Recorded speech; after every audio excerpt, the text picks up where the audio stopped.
गोवा म्हणजे भारतातील एक सुंदर आणि प्रसिद्ध पर्यटन स्थळ, जो खास करून त्याच्या समुद्र किनाऱ्यांसाठी ओळखलं जातं. गोवा म्हणजे उष्णकटिबंधीय हवामान, सुंदर रेतीचे समुद्र किनारे, नयनरम्य लँडस्केप आणि जलक्रीडा. गोवामध्ये अनेक किल्ले, चर्च आणि पारंपरिक भारतीय संस्कृतीची छाप असलेल्या गावांची समृद्धता देखील आहे. काबो दी रामा बीच हा गोव्यातील एक सुंदर आणि शांत समुद्रकिनारा आहे, जो दक्षिण गोव्यात काबो दी रामा किल्ल्याजवळ स्थित आहे. काबो दी रामा प्रसिद्ध आहे त्याच्या शांत वातावरणासाठी, स्वच्छ आणि सुंदर रीतीसाठी. हे ठिकाण तिथे असलेल्या ऐतिहासिक किल्ल्यामुळे खूप लोकप्रिय आहे आणि पर्यटकांसाठी एक शांत आणि सौम्य ठिकाण आहे. तर मित्रांनो, काबो दी रामा ह्या ठिकाणी आपण आता आलो आहोत. आणखी आपल्याला आता खाली उतरायचं आहे, म्हणजे बीचला जायचं आहे. खाली जाण्यासाठी काही स्टेप्स आहेत तिकडून. आणखी गाडी तुम्हाला लास्ट पॉईंट पर्यंत ह्या ठिकाणी येऊन तुम्ही गाडी स्टॉप करू शकता.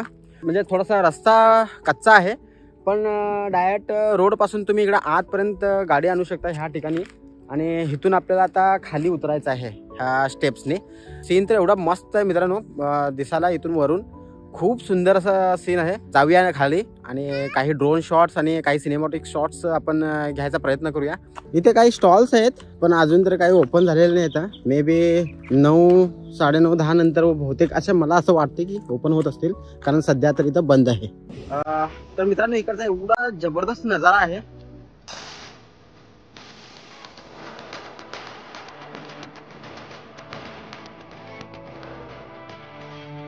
एकदम ब्ल्यू पाणी आहे. आणि आता खाली जाऊया, आपण जायचं आता इकडं खाली. तर वरून काही शॉट्स आणि या ठिकाणी थोडंसं फोटोशूट करून आपण इकडून खाली जाण्यासाठी निघालेलो आहे. काही लोक आता हळूहळू यायला सुरुवात झालेली आहे. इथं आल्यानंतर काही अशा प्रकारच्या स्टेप्स आहेत, जे तुम्ही खालीपर्यंत जाण्यासाठी व्यवस्थित पोहोचू शकता.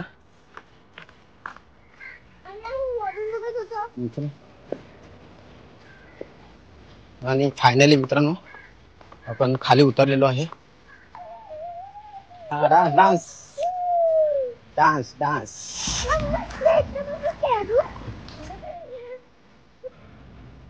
तर मित्रांनो, इथे कायाकिंगचे 250 रुपीज पर पर्सन 30 मिनिट्ससाठी आहे. फर्स्ट टाइम असल्यामुळे मयुरीला ते काही समजत नव्हतं, समजेल ना, तरी थोड्याच वेळात तिला जमलं. मित्रांनो, इतकं सुंदर ठिकाण आहे की मी तुम्हाला शब्दात सांगू शकत नाही. तर मित्रांनो, खूप दिवसापासून म्हणजे आमची इच्छा होती की हे कायाकिंग करायची, म्हणजे बॅक वॉटरला जाऊन कायाकिंग करायची. आणि ते फायनली आज सक्सेस झालेलं आहे काबो दी रामावरती.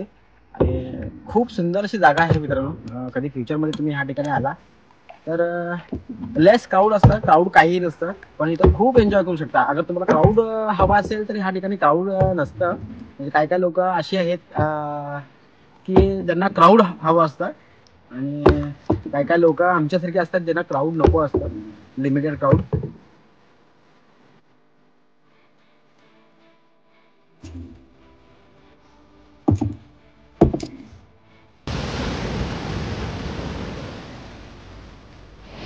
तर हे दादा ह्या ठिकाणी खड्डा मारतात, कारण असं आहे की ह्या ठिकाणी जो गाळ वगैरे, कचरा, पत्ते वगैरे येतात, ते हे लोक अशा प्रकारे इथं गोळा करतात.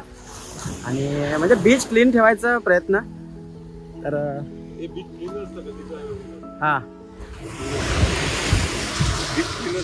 कायम हा तेच की तुम्ही सगळं असं क्लीन ठेवताय म्हणून क्लीन आहे ना. तर आजी आपल्या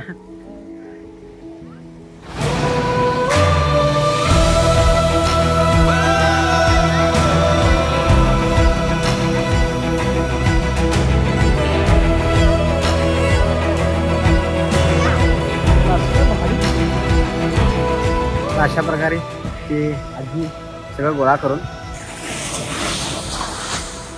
असं डंप करत आहेत. तर या ठिकाणी बेड सुद्धा आहेत, सन बेड म्हणून आहे, आणि 500 पर बेड असं आहे.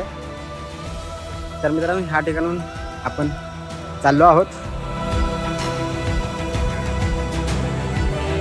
जाम थकलो आहे आणि या ठिकाणी शॉप पण ओपन झालेले आहेत. तर आपण कोकम सरबत घेतलेला आहे आणि एक लिंबू सोडा सांगितलेला आहे, लिंबू पाणी. तर मस्त आहे कोकम सरबत, एकदम मस्त बनवलेलं आहे, छान आहे हां. तर ह्या ठिकाणी जर तर तुम्ही डायरेक्ट इकडे आला, म्हणजे तुम्ही आता कुठं हॉटेलमध्ये वगैरे ऑफर करत नसाल तर ह्या ठिकाणी तुम्हाला मॅगी, ऑमलेट पाव, ज्यूस वगैरे, सरबत वगैरे भेटून जाईल. तर ह्या ठिकाणी तुम्ही त्याचा म्हणजे ते एन्जॉय करू शकता. कारण इकडे रेट्स वगैरे खूप म्हणजे खूप महाग आहेत. तुम्ही काय पण इकडे घ्यायला गेल्यानंतर. तर मित्रांनो, रात्री आम्ही ह्या ठिकाणी आलो होतो, म्हणजे काबू दे रामा ह्या ठिकाणी तिथे जिथे हॉटेल आहे त्या ठिकाणी आलो होतो. तर त्या ठिकाणी हॉटेलचे जे प्राईस होते ना ते बघून किंवा ऐकून आपल्या बजेटमध्ये तर नव्हते. म्हणून आम्ही हे इकडून शिफ्ट होऊन जे होमस्टेला गेलो होतो.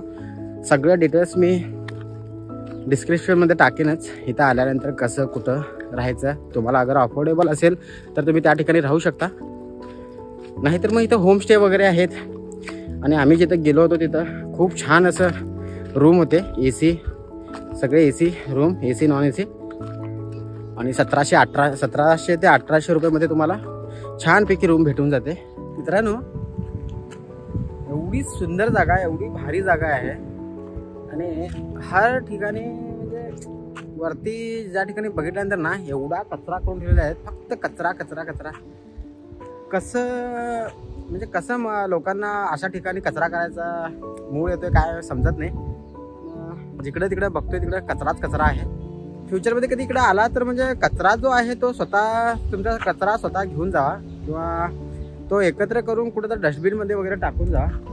तर मित्रांनो, जायो आणि द केप गोवा रिसॉर्ट ह्या ठिकाणी रेट स्टार्ट होतात पर पर्सन 25,000 पासून पुढे प्लस GST. आतमध्ये व्हिडिओ या फोटो अलाउड नव्हते, सो बाहेरूनच थोडा व्हिडिओ रेकॉर्ड या सेल्फी घेऊ शकता. आम्ही सुद्धा इथे थोडे फोटो काढून निघालो ते थेट रूमवर.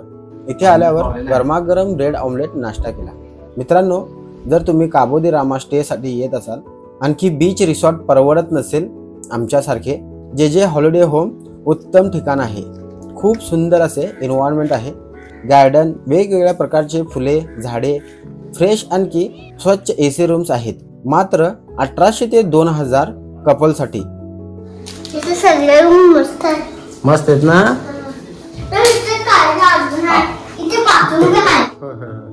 फॅमिलीसाठी सुद्धा मोठे रूम्स अवेलेबल आहेत. तर मित्रांनो, कसा वाटला काबू दे रामाचा व्हिडिओ कमेंट्समध्ये नक्की सांगा. आवडल्यास लाईक, शेअर, सबस्क्राईब करायला विसरू नका आणि बेल आयकॉन नक्की दाबा. भेटू अशाच एका नवीन व्हिडिओ सोबत. तोपर्यंत नमस्कार.